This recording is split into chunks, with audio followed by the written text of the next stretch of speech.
আসসালামু আলাইকুম deer HSC students. আজকে আমরা এইচএসসি গুরুত্বপূর্ণ একটা টপিক প্রিপোজিশন নিয়ে আলোচনা করব। প্রিপোজিশনের যত প্রকার সমস্যা এবং যত প্রকার নলেজ পুরো বেসিক আমরা ক্লিয়ার করবো এক ক্লাসেই, বলা যায় প্রিপোজিশনের ওয়ান শট ক্লাস। সো যেখান থেকেই দেখো, আশা করি পুরো টপিকটা এই ক্লাস শেষে ক্লিয়ার করে দিতে পারবো ইনশাল্লাহ। আর আমরা উচ্ছ্বাস এইচএসসির পক্ষ থেকে এইচএসসির যতগুলো সাবজেক্ট আছে প্রত্যেকটা সাবজেক্টের চ্যাপ্টার টপিক ওয়াইজ ভিডিও ইউটিউবে আপলোড করা হবে। তোমরা যারা ইউটিউব থেকে দেখবা তারা অবশ্যই আমাদের চ্যানেলটা সাবস্ক্রাইব করে কমেন্ট করে দিবা, এবং যারা ফেসবুক থেকে দেখবা অবশ্যই লাইক কমেন্ট শেয়ার করে দিতে ভুলবে না। সো আমরা সময় নষ্ট না করি, চলো টপিকে চলে যাই। ওকে, সো চলো আমরা দেখে নিই আসলে প্রিপোজিশন জিনিসটা কি।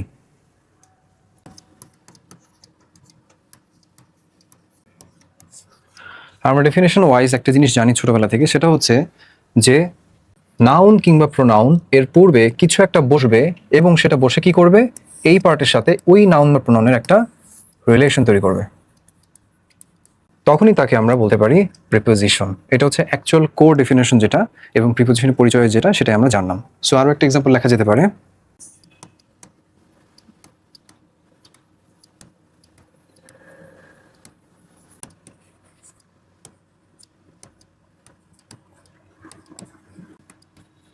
The orphanage is high on the Carolina mountain. So খুব সিম্পল, একটা নাউন ফ্রেজের আগে অন প্রিপোজিশনটা বসে এই যে অরফানেজটা কোথায় আছে, মাউন্টেনের উপরে আছে, সো একটা রিলেশন তৈরি করছে। সো যার কারণে আমরা বলতেছি অন হচ্ছে একটা প্রিপোজিশন। সো প্রিপোজিশন জিনিসটা কি আমরা দুটো এক্সাম্পলের মাধ্যমে শিখলাম। সো এখন আমরা আসল কথাটা চলে যাই। ওকে, সো প্রথমে দেখি, আচ্ছা এখানে হচ্ছে ফার্স্ট লাইনটা আমি ইচ্ছা করে পয়েন্ট নাম্বার 1 দিই নাই। সেটা হচ্ছে যে প্রথমা বিভক্তি থাকলে কোনো প্রিপোজিশন হয় না, কারণ আসলে প্রথমা বিভক্তিতে কিছুই বোঝায় না। লাইক হচ্ছে রাকিব, কিন্তু দেখা যাচ্ছে যদি আমরা এখানে স্কুল ইউজ করি, আই গো টু স্কুল, আমি কিন্তু কখনোই এটা বলতে পারবো না যে আই গো স্কুল। স্কুলের জন্য আমরা টু প্রিপোজিশনটা ইউজ করে থাকি। ওকে, আমরা এখন তৃতীয় বিভক্তি দিয়ে প্রিপোজিশন শিখবো। দ্বারা, দিয়া, কর্তৃক, এগুলোর জন্য আমরা বেসিক্যালি দুটো প্রিপোজিশন ইউজ করে থাকি। একটা হচ্ছে উইথ, আরেকটি হচ্ছে বাই। আচ্ছা, কখন দুটো ইউজ করে থাকি? যদি বস্তুর দ্বারা কোনো কিছু আমরা করি, আমরা উইথ ইউজ করি। আবার যদি কোনো ব্যক্তি বা মানুষের দ্বারা কোনো কাজ করা হয়, সেক্ষেত্রে আমরা বাই ইউজ করে থাকি। একটা কোয়েশ্চেন দেখি আমরা। The letter was written by him with a blue pen. এখানে কিন্তু দুটো বিষয়ের মাধ্যমে কাজটা করা হয়েছে। একটা কাজ করেছে ব্যক্তি, এবং দ্বিতীয় একটা কাজ করা হয়েছে বস্তুর মাধ্যমে, যেটা হচ্ছে ব্লু পেন। সো ইনস্ট্রুমেন্ট বা বস্তুর জন্য আমরা প্রিপোজিশন যেখানে উইথ ইউজ করছি, সেখানে ব্যক্তির জন্য আমরা প্রিপোজিশন বাই ইউজ করছি। Fine, let's move to the next one. চতুর্থী বিভক্তি জন্যে এবং নিমিত্তে, এর জন্য খুব সিম্পল একটা প্রিপোজিশন আমরা ফর ইউজ করে থাকি। একটা বোর্ড কোয়েশ্চেন সলভ করি আমরা, ময়মনসিংহ বোর্ড 2024 এসেছিল। Some river grabbers grab river banks and build buildings for trade and commerce. এইখানে হচ্ছে কিছু নদী দখলকারীরা নদীর পাড়গুলো দখল করে এবং ট্রেড অ্যান্ড কমার্স, ব্যবসা এবং বাণিজ্যের জন্য বেশ কিছু বিল্ডিং বা দালানকোঠা স্থাপন করে। কিসের জন্য? ব্যবসা এবং বাণিজ্যের জন্য। জন্য অর্থে আমরা ট্রেড অ্যান্ড কমার্সের আগে প্রিপোজিশন ফর ইউজ করছি। ফাইন, আরেকটা এক্সাম্পল দেখি। দুটো এক্সাম্পল নিয়েছি আমরা বোর্ড থেকে। So fostering a kind of passion for learning appears to be very important for achieving your goal. Fine, এখানে আমরা একটু সেন্টেন্সটাকে ডিকোড করি। বরিশাল বোর্ডে আসা question. Fostering a kind of passion for learning, শিখনের প্রতি এক রকমের অনুরাগ লালন পালন করা appears to be very important for achieving your গোল, তোমার লক্ষ্য অর্জনের জন্য খুবই গুরুত্বপূর্ণ বলে মনে করা হয়। ফার্স্ট অফ অল, কিসের জন্য? ফর অ্যাচিভিং ইয়োর গোল, লক্ষ্য অর্জনের জন্য। জন্য অর্থে আমরা এখানে প্রিপোজিশন ফর ইউজ করছি। যদিও শূন্যস্থানটা এখানে ছিল, বাট আমাদের এখানেও কিন্তু শূন্যস্থান চলে আসতে পারে। অনেক সময় দেখা যায় বোর্ড কোয়েশ্চেন কপি পেস্ট হয়, সেক্ষেত্রে হয় কি একটু কোয়েশ্চেন মডিফিকেশনের কাজ চলে আসে। যেমন আগে 24 সালে এসেছে এখানে শূন্যস্থান, হয়তো বা এবার বা তারপর এবার কখনো কোয়েশ্চেন আসলে করতে পারে এইখানে শূন্যস্থান দিয়ে for learning. Fine, okay. So এখন দেখবো পঞ্চমী বিভক্তি। আচ্ছা, এখানে একটা মিস্টেক আছে।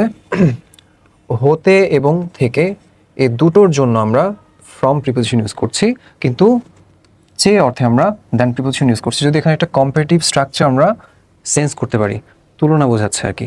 একটা কোয়েশ্চেন এক্সাম্পল দেখি। There is no medicine that can save a man from death. এমন কোনো ওষুধ নাই যা মৃত্যু থেকে মানুষকে রক্ষা করতে পারে। মৃত্যু থেকে, থেকে অর্থে আমরা মৃত্যুর আগে একটা প্রিপোজিশন ফ্রম ইউজ করছি। ফাইন, এটা দিনাজপুর বোর্ড এসেছিল। আর এটা দেখতে পারি কম্পারেটিভ স্ট্রাকচার অনুযায়ী যে রোদন ওয়াজ ওয়াইজার দ্যান জুবাইর। খুব সহজ কথা, কে বেশি বুদ্ধিমান? রোদন। কার থেকে? জুবাইর থেকে। যে অর্থে আমরা এখানে প্রিপোজিশন দ্যান ইউজ করছি। ষষ্ঠী বিভক্তি রবায়ের preposition of, that's a very easy one. আচ্ছা, এক্সাম্পল দিয়ে একটা বোর্ড কোয়েশ্চেনের, actually this is an age of globalisation. আচ্ছা, প্রকৃতপক্ষে এটাই হচ্ছে বিশ্বায়নের যুগ বা জামানা। ফাইন, কিসের? বিশ্বায়নের। এর অর্থে আমরা প্রিপোজিশন গ্লোবালাইজেশনের আগে অফ ইউজ করছি। সপ্তমী বিভক্তি খুবই সহজ একটা জিনিস, এ ও তে ছোটবেলা থেকে শিখে আসতেছি। বড় জায়গা ইন, ছোট জায়গা অ্যাট। আচ্ছা, এক্সাম্পল দেখি, I live at Mirpur in Dhaka. আমি কোথায় বাস করি? ঢাকায় বাস করি। বা ঢাকা কি ছোট জায়গা? অনেক বড় জায়গা। বাট ঢাকার একটা জায়গা হচ্ছে মিরপুর, ছোট জায়গা at. So I live at Mirpur. Mirpur ছোট জায়গা, অ্যাট ঢাকা বড় জায়গা, সো আমরা ইউজ করছি ইন। ফাইন, এখন অর্থ দিয়ে একটা এক্সাম্পল দেখি, যেটা বোর্ড কোয়েশ্চেন এসেছিল 24 সালে। Rivers are everywhere in our life. নদী আমাদের জীবনে সর্বত্র রয়েছে। ফাইন, কিন্তু কোয়েশ্চেন একটা আছে, but are the rivers are in good shape. কিন্তু আসলে নদীগুলো কি ভালো অবস্থায় আছে? আচ্ছা, গুড শেপ, ভালো অবস্থায় অন্তস্থ আসছে, আমরা প্রিপোজিশন ইন আনছি। আর rivers are everywhere in our life, আমাদের জীবনে সর্বত্র নদী বিরাজমান। সো জীবনে এই অর্থে আমরা ইন প্রিপোজিশন ইউজ করছি।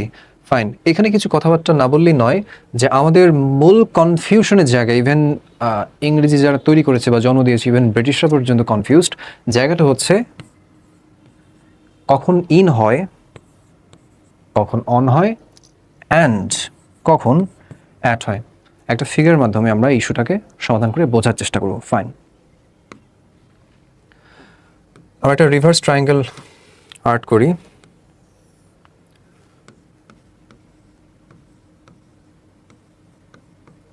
এখানে 3টা লেয়ার আমরা নিব। আমরা 3 ভাই এস্টিমেট করতে পারি। সবচেয়ে বড় পোর্শনে বসবে ইন। ফাইন, একটু পরে ডিসকাস করা হবে প্রপারলি। তারপরে অন এবং একদম নিচের লেয়ারে বসবে অ্যাট। ফাইন, আমরা এগুলোকে 3টা লেয়ারে আউটার লেভেলে ভাগ করে রাখি। ফাইন, দুটো সেগমেন্টে আমরা শিখব, একটা হচ্ছে টাইম আর একটা হচ্ছে লোকেশন। ফাইন, প্রথমে আমরা টাইম নিয়ে আলোচনা করি। আচ্ছা, সবচেয়ে বড় সময়ের ক্ষেত্রে আমরা ছোটবেলা থেকে জানি যে ইন ইউজ করতে হয়। প্র্যাকটিক্যালি আমরা একটু দেখি, লাইক আমাদের যদি কোনো সেঞ্চুরি বা শতাব্দী বোঝানো হয়ে থাকে, লাইক দি, পুরো শতাব্দীকে আমি ইন্ডিকেট করছি, তার আগে কি বসাবো? অবশ্যই ইন বসাবো। আচ্ছা, যদি এখানে ডিকেড নিয়ে কথা বলা হয়, দশক, 10 বছর অর্থে, লাইক ইন দ্য 90s। অনেকে আমরা 90s-এর গান শুনতে পছন্দ করি। 90s মানে 90-এর দশক। সো 90-এর দশক একটা বড় সময়ের অর্থে আমরা এর আগে প্রিপোজিশন ইন ইউজ করছি। আচ্ছা, খুব ভালো কথা।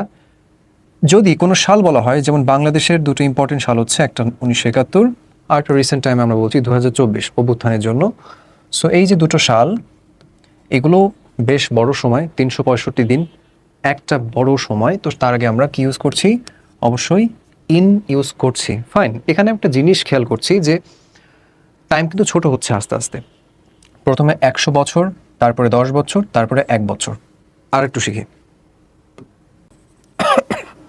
সরি। ওকে, ফাইন। এখন যদি আমাদের কোনো মাস নিয়ে কথাবার্তা বলা হয়, আমরা অনেক সময় ছোটবেলায় পড়ে এসেছি, অ্যাডভান্সে বই লেখা ছিল যে মাসের আগে ইন বসে। ফাইন, আমরা কি বলছি? ইন জানুয়ারি, খুব সংক্ষেপে লিখলাম। কিংবা কোনো ঋতুর আগে ইন বসে, ইন সামার। জানুয়ারি একটা মাস, সামার একটা ঋতু। সো এগুলো তো বেশ কিছুদিন, 30 দিনের মাস একটা ঋতুতেও অনেকটা বড় সময় আমরা পাই। প্রশ্ন হচ্ছে, সব জায়গাতেই তো আমরা ইন ইউজ করছি, তাহলে অন এবং অ্যাট কখনই বা ইউজ করতে হয়, সেগুলো বিষয়ে ডিটেলস কথাবার্তা হবে। ফাইন, আমরা দেখলাম কি যে মাস পাচ্ছি ইন, ঋতু পাচ্ছি ইন, বছর পাচ্ছি ইন, দশক পাচ্ছি ইন, শতাব্দী 100 বছর পাচ্ছি ইন। আবার যদি আমরা বলি যে একটা সপ্তাহ, সেক্ষেত্রেও কিন্তু আমরা প্রিপোজিশন ইন ইউজ করি, লাইক ইন 2 উইকস। সে 2 সপ্তাহের মধ্যে এখানে এসে পৌঁছাবে, ইন 2 উইকস, দুটো সপ্তাহ বোঝাচ্ছে একটা সময়ের সমষ্টি, বড় পরিসরে আমরা প্রিপোজিশন ইউজ করছি। ফাইন, সবগুলো বিষয় সহজ হয়ে যাবে আমরা যখন অন এবং অ্যাট নিয়ে শিখবো, এবং সবার শেষে একটা সিম্পল শর্টকাট ট্রিক্স বা ইকুয়েশন আমরা সলভ করবো, যেটার মাধ্যমে টোটাল যা আলোচনা হচ্ছে অনেক সহজ হয়ে যাবে। শর্টকাট টেকনিক, বাট একটু পরে। এখন আমরা অনের লেয়ারে আছি। ফাইন, যদি একটা নির্দিষ্ট দিন বোঝায় যে কোনো কিছু, এটা হতে পারে একটা দিন 9th সেপ্টেম্বর 1988, টোটালটা দিয়ে একটা ডেট বোঝাচ্ছি আমি, খুব ভালো কথা। কিংবা ইন মাই বার্থডে, অর আমরা বলতে পারি অ্যানিভার্সারি, প্রত্যেকটা একটা দিন। কিংবা আমরা বলতে পারি ঈদ ডে।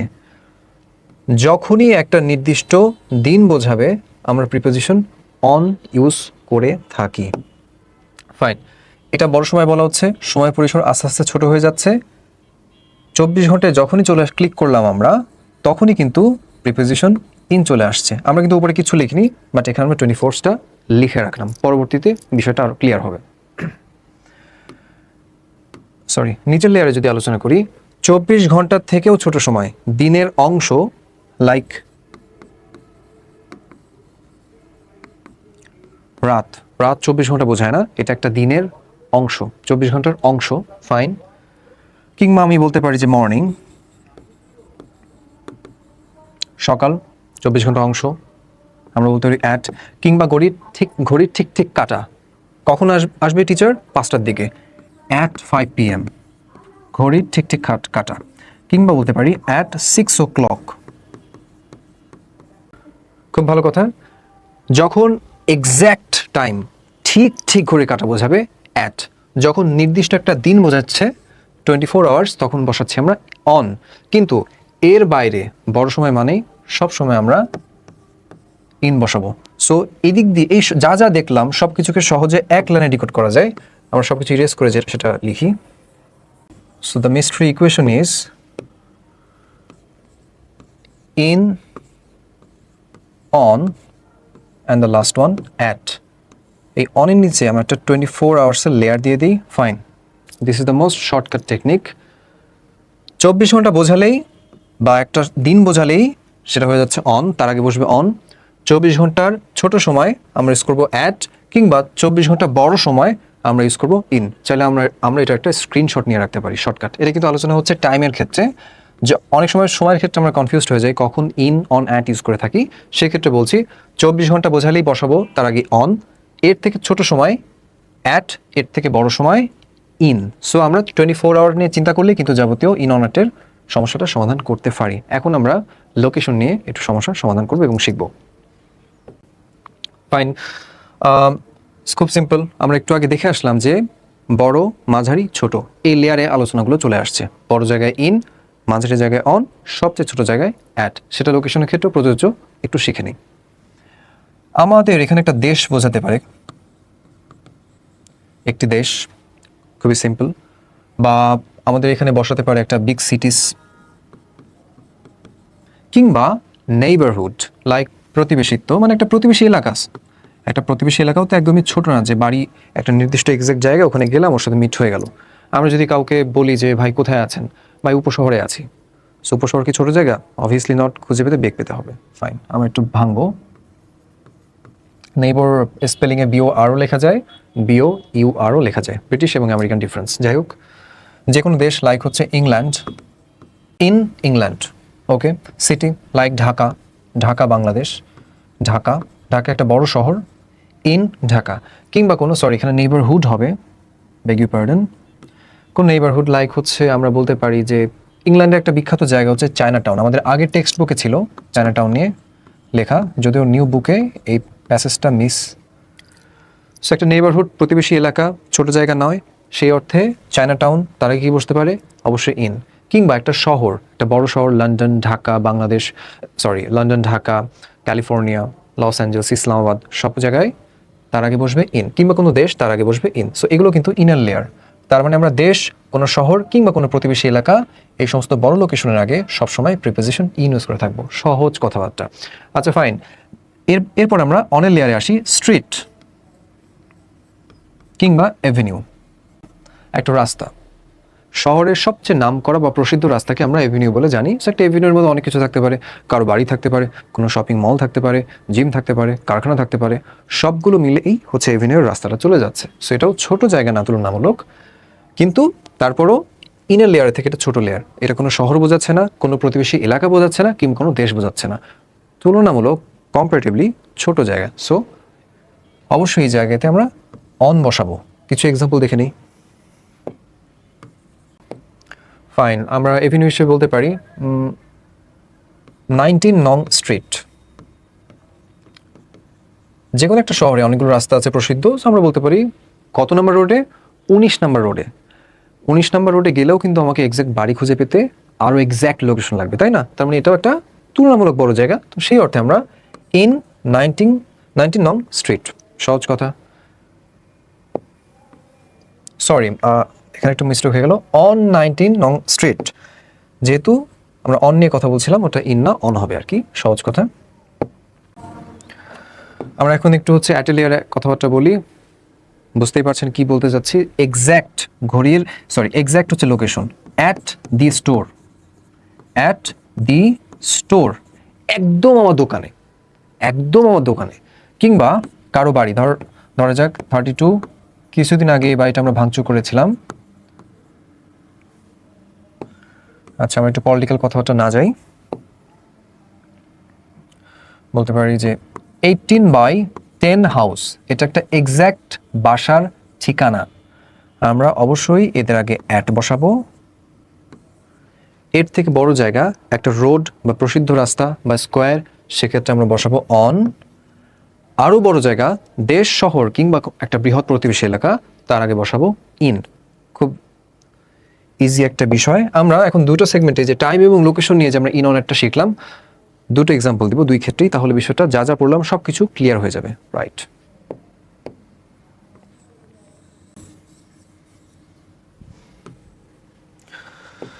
আচ্ছা।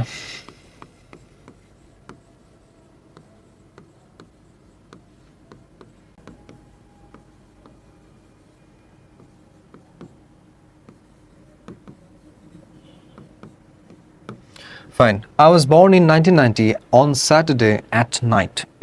তিনটে সময় আছে। আমি জন্মগ্রহণ করেছি 1990 সালে।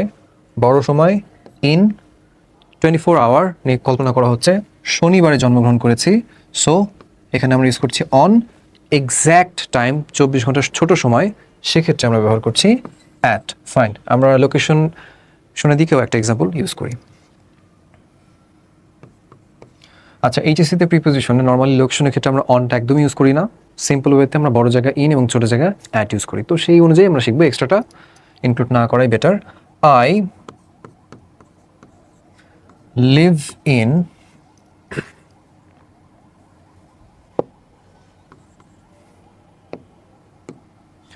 I live at Mirpur in Dhaka. যেই এক্সাম্পলটাই সপ্তমী বিভক্তি শেখানোর সময় ছিল। আশা করি আমরা সবাই ক্লিয়ার হয়েছি। ইন অন অ্যাট, এই কনফিউশনটা দূর করার জন্য আমরা এতক্ষণ আলোচনা করলাম। ওকে স্টুডেন্টস, আমরা একটু আগে একটা ফিগার দেখেছিলাম, রিভার্স ট্রায়াঙ্গেল, ওই ইন অন অ্যাটের বিষয়টা বোঝার জন্য। এখন আমরা একটা সার্কেল স্ট্রাকচার দেখব, কিছু বেসিক প্রিপোজিশনের ইউজ সম্পর্কে ভালো ধারণা নেওয়ার জন্য এবং শেখার জন্য। Fine, let's try to draw A circle first. আচ্ছা ফাইন, এটাকে আমরা একটা সারফেস চিন্তা করব, একটা সারফেস, পৃষ্ঠতল বলতে পারি। এই সারফেসে যদি এই একটা পৃষ্ঠের উপরে স্পর্শ করে লেগে থাকে, তখন আমরা প্রিপোজিশন অন ইউজ করে থাকি। স্থির, অবশ্যই এটা স্থির, কোনো গতি থাকবে না। Like the book is on the table, the book is on the table, বইটি টেবিলের উপরে সারফেসে স্থিরভাবে লেগে আছে। The book is on the table. Fine, যদি সারফেস থেকে ওপরে একটা নির্দিষ্ট উচ্চতায় থাকে, তখন আমরা দুটো প্রিপোজিশন ইউজ করে থাকি। একটা হচ্ছে ওভার, আরেকটা হচ্ছে above. Right, over and above. আচ্ছা, ওভার ডিফারেন্সটা আসলে কি? কখন আমরা ওভার ইউজ করে থাকি, কখন আমরা অ্যাবভ। রাইট, অ্যাবভ হচ্ছে স্থির। লাইক হচ্ছে আমার মাথার উপরে লাইট আছে, the lights are hanging above my head, the lights are hanging above my head, লাইটগুলো কিন্তু আমার মাথার সার্ফেসের থেকে উপরে উচ্চতায় রয়েছে এবং সেগুলো কিন্তু স্থির। So the lights are hanging above my head, একটা পাখি উড়ে চলে গেল, আমরা তখন বলতে পারি কি, the bird is fly sorry the bird is flying over my head, the bird is flying over my head, আমার মাথার উপর দিয়ে উড়ে চলে যাচ্ছে, উচ্চতা আছে প্লাস ওর কিন্তু গতি আছে, সো আমরা তখন ইউজ করছি ওভার, গতি থাকলে ওভার, স্থির থাকলে অ্যাবভ, রাইট। কোনো কিছু বুক চিরে চলে যাচ্ছে, আমরা প্রিপোজিশন ইউজ করি থ্রু, এর সাথে আমরা অ্যাক্রসও ইউজ করতে পারি। বুক চিরে চলে গেলে আমরা থ্রু বা অ্যাক্রস ইউজ করে থাকি। বুক চিরে দূরে চলে যাচ্ছে কন্টিনিউয়াসলি, গতি কিন্তু চলমান, সেক্ষেত্রে আমরা ইউজ করি অ্যাওয়ে ফ্রম, অ্যাওয়ে ফ্রম। কোনো কিছু মাঝখানে অবস্থান করছে, কোনো কিছুর মধ্যে, সেক্ষেত্রে আমরা প্রিপোজিশন ইউজ করে থাকি ইন। এছাড়া আমরা ইউজ করতে পারি ইনসাইড অফ কিংবা উইদিন। আচ্ছা, যদি কোনো কিছু নিচে অবস্থান করে আমরা তিনটা প্রিপোজিশন ইউজ করতে পারি, সবগুলোই right, under, below, beneath. Under, below, beneath যদি নিচে অবস্থান করে, ফাইন। যদি পাশে অবস্থান করে আমরা বলি বিসাইড, এটা কিন্তু স্থির প্রিপোজিশন, নো কোনো মোশন নাই, স্থির, সে আমার পাশে বসে আছে, she sat beside me, she sat beside me, সে আমার পাশে বসেছিল, স্থির। আচ্ছা ফাইন। গতিশীল অবস্থায় সার্কেলে ঢুকছে, ইনটু, আবার গতিশীল অবস্থায় বের হয়ে যাচ্ছে, out of, right. I'm walking into the circle and I'm going out of the circle, right. I'm walking into the camera, I'm going out of the camera, right. So motion থাকবে অবশ্যই, fine. এখন এটাকে আমরা একটা destination হিসেবে identify করলাম, school ধরা যাক, I am going to school, exact fixed destination. যদি ফিক্সড ডেস্টিনেশনে আমি যাই, প্রিপোজিশন টু ইউজ করবো, I am going to school, মানে আমি স্কুলেই যাচ্ছি, আমার ডেস্টিনেশন স্কুল, এছাড়া অন্য কিছুই না। কিন্তু আমরা কিন্তু টুয়ার্ডও প্রিপোজিশন ইউজ করে থাকি, কখন? যদি আমরা বলি I am going toward school, সেক্ষেত্রে কিন্তু আমি স্কুলেই যাচ্ছি এমনটা না, বরঞ্চ আমি স্কুলের দিকে যাচ্ছি, হয়তো স্কুল চলে আসলে আমরা রাস্তা বাঁক নিয়ে অন্যদিকে চলে যাব। একটা দুষ্টু ছেলে মাকে কি বলতে পারে, টেকনিক্যালি গ্রামার ইউজ করেও মিথ্যা কথা বলবে। ভালো ছেলেটা কি বলবে, I am going to school, মানে স্কুলেইও যাচ্ছে। আর দুষ্টু ছেলেটা বলবে গ্রামার ইউজ করে সত্য কথা, mother I am going toward school, আমি স্কুলের দিকে যাচ্ছি, আম্মা বুঝবে না কিন্তু সে অন্যদিকে চলে যাবে। ওকে, দ্যাটস এ জোক, রাইট। একটা প্রিপোজিশন মিস করে ফেলেছি আমরা। ধরা যাক এটা একটা রাস্তা, আমি রাস্তা ধরে আগাচ্ছি, অ্যালং, বোঝার জন্য আমি লেখাতে একটু কার্ভ ইউজ করছি, অ্যালং, কোনো কিছু ধরে আগানো। বৃদ্ধ মানুষরা কি করে, রাস্তা দিকে দিয়ে না হাঁটার জন্য, রাস্তা দিয়ে না হেঁটে তারা রাস্তার পাশে রাস্তা ধরে ধরে আগায়, ডিরেকশন বরাবর, তাই না? রাইট। এগুলো হচ্ছে মোস্ট বেসিক প্রিপোজিশন, যেগুলো আমরা একটা প্রিপোজিশনের প্যাসেজ সলভ করতে ইউজ করে থাকি আর কি। ফার্স্ট অফ অল আমরা একটু ছোট রিক্যাপ দিয়ে দিই। এটা একটা সার্কেল পৃষ্ঠ, সার্ফেসের উপরে স্পর্শ করে স্থির লেগে আছে অন, ওপরে আছে ওভার অ্যাবভ, গতি থাকলে ওভার, স্থির থাকলে above. The lights are hanging above my head, the bird is flying over my head. বুক চিরে চলে যাচ্ছে, থ্রু বা অ্যাক্রস, বুক চিরে দূরে চলে যাচ্ছে, অ্যাওয়ে ফ্রম, অবশ্যই মোশন আছে, গতি আছে।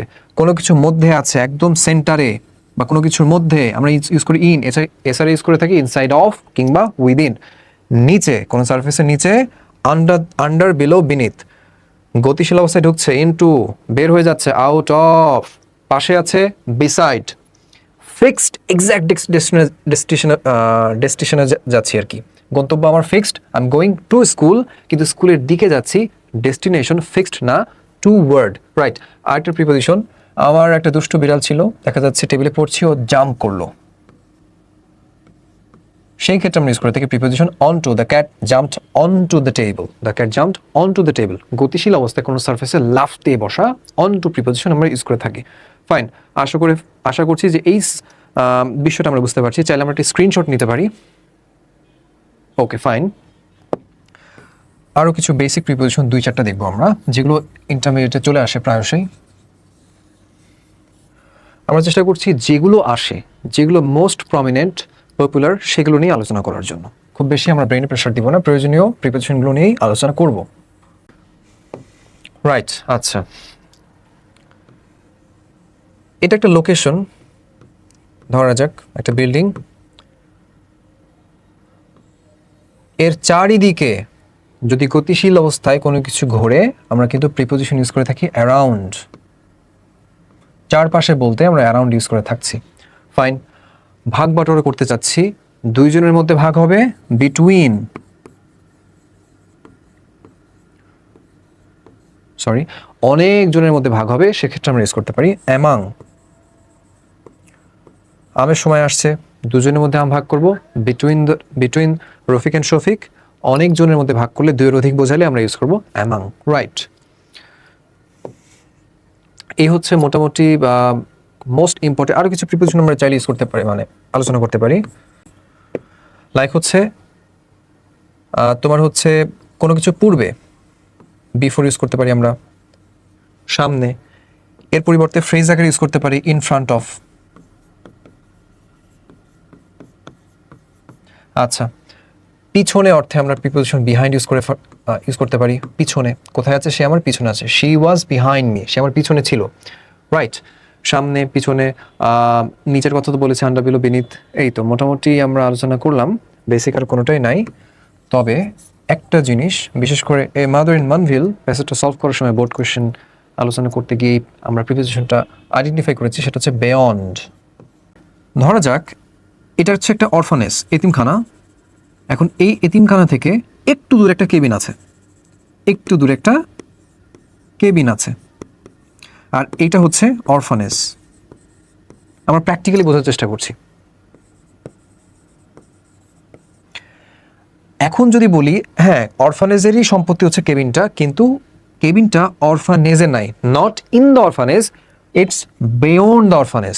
The cabin is beyond the orphanage. আমরা একটু এক্সাম্পলটা লিখি। The cabin is beyond the orphanage.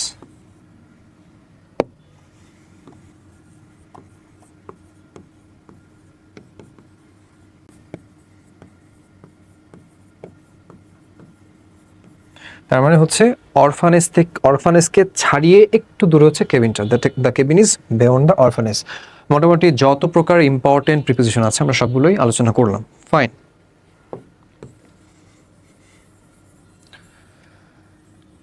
Board question solve করতে যাওয়ার আগে কিছু কথাবার্তা। মূলত আমাদের যে প্রিপোজিশন, এই প্রিপোজিশনটাকে আমরা দুভাগে ভাগ করেছি শেখার সুবিধার্থে। একটা হচ্ছে এপি, আরটা হচ্ছে BP. Basic preposition, appropriate preposition. Right, basic preposition and appropriate preposition.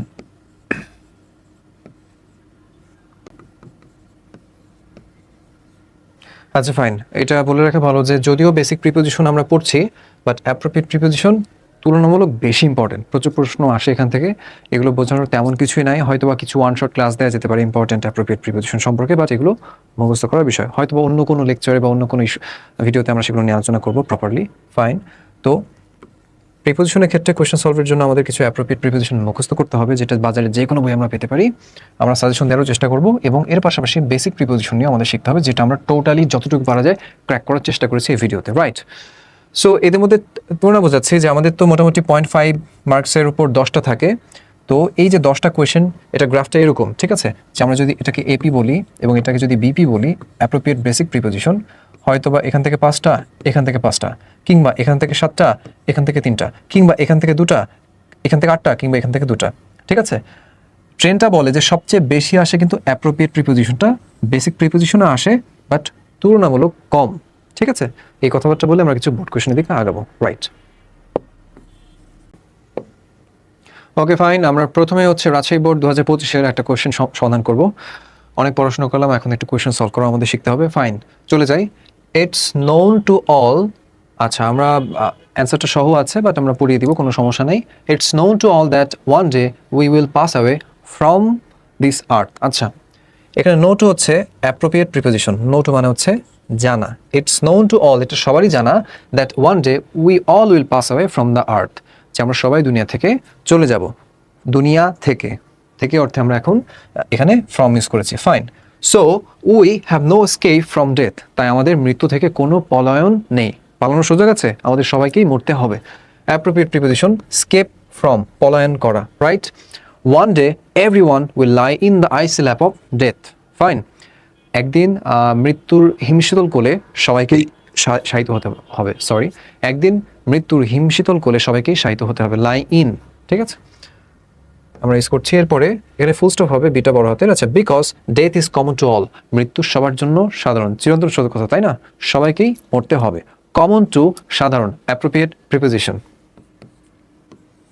So we should not মোর্ন for the dead, তাই যারা মারা গিয়েছে তাদের জন্য আমাদের শোক করা উচিত না, ঠিক আছে। আমরা ইসলাম ধর্মেও যারা মারা যায় তাদের জন্য আমরা কান্নাকাটি শোক করার বদলে দোয়া করি, কারণ দোয়া করতে উৎসাহিত করা হয়েছে। মোর্ন ফর মানে শোক করা, appropriate preposition, right. Fine. Death is inevitable, মৃত্যু হচ্ছে অবশ্যম্ভাবী, যেটা ঘটবেই।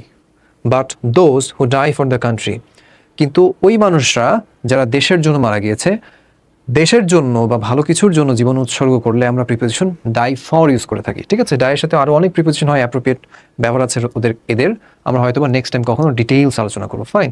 ডাই ফর, দেশের জন্য মারা যাওয়ার অর্থে আমরা ডাই ফর ইউজ করেছি। আর ইমর্টাল, ওই সমস্ত মানুষজন যারা দেশের জন্য মারা যায় তারা হচ্ছে অমর, right. The memory doesn't sink into oblivion, sink into oblivion খুব ইম্পর্টেন্ট একটা ফ্রেজ। সময়ের সাথে সাথে হারিয়ে যায় না, সরি, সময়ের সাথে সাথে হারিয়ে যায়, এই অর্থে আমরা সিঙ্ক ইনটু অবলিভিয়ন এই ফ্রেজটা ইউজ করে থাকি, মানে বিস্মৃত হওয়া, সময়ের সাথে সাথে হারিয়ে যাওয়া। Their memory doesn't sink into oblivion, যারা দেশের জন্য প্রাণ দেয় তাদের স্মৃতি কখনো সময়ের সাথে সাথে বিস্মৃত হয়ে যায় না। There is no medicine that can save a man from death, এমন কোনো ওষুধ নাই যেটা মানুষকে মৃত্যু থেকে কি করতে পারে, রক্ষা করতে পারে। এটা আমাদের এক্সাম্পল ছিল বিভক্তির সময়, মৃত্যু থেকে, রাইট। থেকের জন্য আমরা ফ্রম ইউজ করেছি। দেয়ারফর, তাই, এটা হচ্ছে সো এর হচ্ছে সিনোনিমাস ওয়ার্ড। সো বা therefore we should always be ready for death, তাই আমাদের সবাইকেই মৃত্যুর জন্য প্রস্তুত থাকা উচিত। Ready for appropriate preposition, right. So এই যে কোয়েশ্চেনটা আমরা সলভ করলাম, এখানে একটা, দুটা, তিনটা, চারটা, পাঁচটা, ছয়টা, সাতটা অ্যাপ্রোপ্রিয়েট প্রিপোজিশন এবং 3টা বেসিক প্রিপোজিশন। একটু আগে যে গ্রাফটা নিয়ে আমরা অ্যানালাইসিস করছিলাম, তাই আমাদের এপি এর ওপর বেশি গুরুত্ব আরোপ করতে হবে। নেক্সট বোর্ড কোয়েশ্চেন আমরা চলে যাই। ফাইন। ঢাকা বোর্ড 2025 প্রশ্ন, এবারে আলোচ্য বিষয় আমরা দেখি। চ্যারিটি ইম্পর্টেন্ট একটা ভার্চু, অ্যাবস্ট্রাক্ট বিষয় নিয়ে আলোচনা করা হচ্ছে। Charity is a noble virtue, দানশীলতা হচ্ছে মহৎ গুণ। Fine. A person should be endowed with this virtue, একটা ব্যক্তির হচ্ছে একটা ব্যক্তি অবশ্যই হচ্ছে এই গুণ দ্বারা সমৃদ্ধ হওয়া উচিত। ওকে, এখানে দানশীলতা দিয়ে বলা হচ্ছে, এই হচ্ছে দিস ভার্চু বলতে চ্যারিটিকে বোঝানো হচ্ছে। ফাইন। এন্ডাউড উইথ, সমৃদ্ধ, appropriate preposition. It makes people think favourably of, favourable যখনই পাবো তখনই এদের পরে অ্যাপ্রোপ্রিয়েট প্রিপোজিশন অফ আমরা ইউজ করব। Fine. It makes people favourably of their fellow man and do them good, এখানে ফেলোম্যান বলতে তাদের সহচর বা সহচর মানুষদেরকে বোঝানো হচ্ছে, সহচর কর্মী যারা তাদের সাথে কাজ করে। It makes people think favourably of their fellowman, এটা তাদের সহচরদের অনুকূলে চিন্তা করতে সাহায্য করে, অ্যান্ড ডু দেম গুড, এবং তাদের প্রতি মঙ্গল বা ভালো কিছু করতে উদ্বুদ্ধ করে, right. It is also the cheerful giving of one's position to someone in need, প্রয়োজনে, এটা একটা ফ্রেজ, ইন নিড, প্রয়োজনের অর্থে আমরা ইন নিড ইউজ করে থাকি। প্রিপোজিশন ইন হচ্ছে আমাদের অ্যান্সার এখানে। It is also the cheerful giving of one's position to someone in need, প্রয়োজনে মানুষকে হচ্ছে দান করা বা তাদের প্রয়োজনে হচ্ছে তাদেরকে কিছু দিয়ে দেওয়া হচ্ছে একটা আনন্দের সাথে দিয়ে দেওয়া, সেই বিষয়টা আলোচনা করা হয়েছে, right. This quality brings happiness on earth, এই দিস কোয়ালিটি বলতে এখানে চ্যারিটি বোঝানো হচ্ছে, দানশীলতা হচ্ছে দুনিয়াতে কি আনে, সুখ আনে আর কি, হ্যাপিনেস বা খুশি আনে, রাইট, পৃথিবীতে আনে, খুশি আনে। Fine. And strengthens the ties of relationship among man, একটু আগে বলেছিলাম যে দুয়ের অধিক মানুষের মধ্যে বন্টন ভাগ বাটোয়ারা হলে আমরা অ্যামাং ইউজ করে থাকি, ঠিক আছে। রিলেশনশিপ কাদের মধ্যে, তাদের মধ্যে, এটা কি করে হচ্ছে strengthen the ties of relationship, মানুষজনের মধ্যে যে সম্পর্কের যে টাই বা বন্ধন সেটাকে দৃঢ় করে, রাইট। অ্যামাং, অনেকজনের মধ্যে প্রিপোজিশন অ্যামাং ইউজ করছি। It shouldn't be measured in terms of money, in terms of, এটা ফ্রেজ ইম্পর্টেন্ট ওয়ান, মানে হচ্ছে পরিপ্রেক্ষিতে, রাইট, কাইন্ড অফ অ্যাপ্রোপ্রিয়েট বলা যায়, ফ্রেজ আকারে আসছে। It shouldn't be measured in terms of money, এটা টাকার পরিপ্রেক্ষিতে পরিমাপ করা উচিত নয়। রাদার, বরং it should be measured by the sacrifice that one makes, বরঞ্চ একজন ব্যক্তি যা ত্যাগ স্বীকার করে দানের মাধ্যমে তার দ্বারা এটা পরিমাপ করা উচিত, right? Measure by, fine that. আচ্ছা, ইনফ্যাক্ট প্রকৃতপক্ষে it is a form of মানে গঠিত হওয়া, appropriate preposition, it is a form of self sacrifice, এটা হচ্ছে আত্মত্যাগের একটি বিষয়, উইদাউট হুইচ, যেটি ছাড়া, চিন্তা করতে হবে আমাদের, তাই না? অনেক স্টুডেন্টস কনফিউজড হয়ে যায়, in fact it is a form of self sacrifice, এটা হচ্ছে আত্মত্যাগের একটা গঠন, একটা রূপ, হুইচ কি হবে বুঝতে পারছি না, বাট একটু নেগেটিভ হতে চিন্তা করি তোমরা, যেটি ছাড়া our society can not progress, আমাদের সমাজ উন্নতি করতে পারে না। চিন্তা করতে হবে, বেসিক প্রিপোজিশন উইদাউট, ছাড়া বা ব্যতীত অর্থে আমরা ইউজ করেছি, right? So everybody should practice this habit from childhood, তাই আমাদের সবাইকেই শৈশব থেকে এই গুণ চর্চা করতে হবে কোনো কিছু থেকে। সো প্রিপোজিশন ফর্ম ইউজ করছি, ফাইন, এখানেও বেশ কিছু আমরা অ্যাপ্রোপ্রিয়েট পেয়েছি। Let's move to the next one. Comilla board 2025-এর কোয়েশ্চেনটা, লাভ ফর মাদারল্যান্ড, মাতৃভূমির প্রতি ভালোবাসা, is inherent in man, inherent in, appropriate preposition সহজাত, মাতৃভূমির প্রতি ভালোবাসা হচ্ছে মানুষের সহজাত একটা বিষয় বা গুণ, রাইট?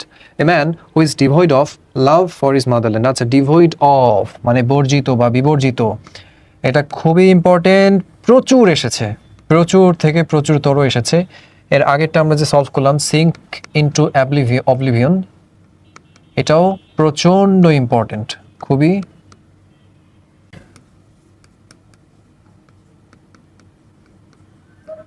আমি যেগুলো যেগুলো লিখছি এগুলো হচ্ছে সবচেয়ে রিপিটেড, তাই সবার খেয়াল করা উচিত।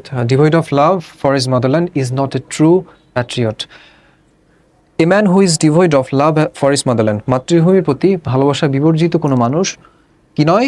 একজন প্রকৃত দেশপ্রেমিক নয়, right? A genuine Patriot loves his motherland, একজন প্রকৃত দেশপ্রেমিক তার মাতৃভূমিকে ভালোবাসে। From the core of his heart, একটা ফ্রেজ, হৃদয়ের অন্তঃস্থল থেকে, থেকে অর্থে আমরা প্রিপোজিশন ফর্ম ইউজ করছি, রাইট? হি ডেডিকেটস ইট, অ্যাপ্রোপ্রিয়েট প্রিপোজিশন, আমরা সবসময় মনে করি যে যেই অ্যাপ্রোপ্রিয়েট প্রিপোজিশনটা শিখছি ওই ওয়ার্ডটার ইমিডিয়েট পরে হচ্ছে প্রিপোজিশনটা বসে, দ্যাটস নট ট্রু।